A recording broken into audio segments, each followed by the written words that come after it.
కడప జిల్లాలో దారుణ ఘటన వెలుగులోకి వచ్చింది. బ్రహ్మంగారి మఠం సమీపంలో చికెన్ పకోడా విషయంలో మొదలైన గొడవ అన్నను తమ్ముడు అతి కిరాతకంగా హత్య చేసే పరిస్థితికి దారితీసింది.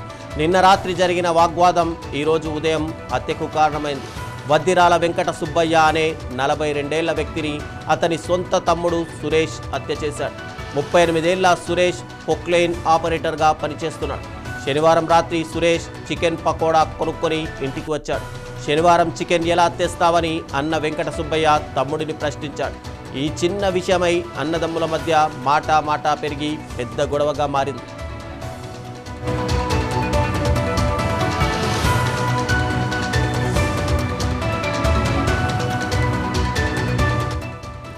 ఆ గొడవను మనసులో పెట్టుకున్న సురేష్ ఈరోజు ఉదయం మద్యం మత్తులో ఉన్న తన అన్న వెంకట సుబ్బయ్య మంచంపై నిద్రిస్తుండగా గొడ్డలితో నరికి చంపాడు.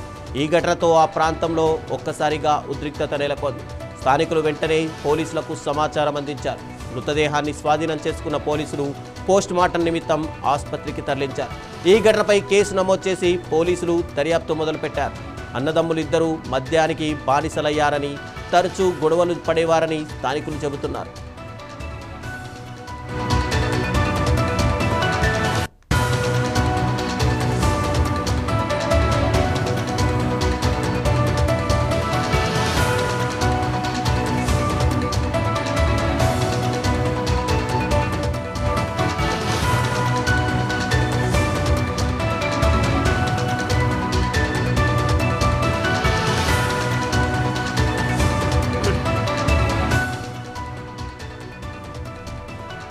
సినీ తారలు పండుగల్లో పాల్గొనడం సర్వసాధారణమే. అయితే కొన్నిసార్లు అవే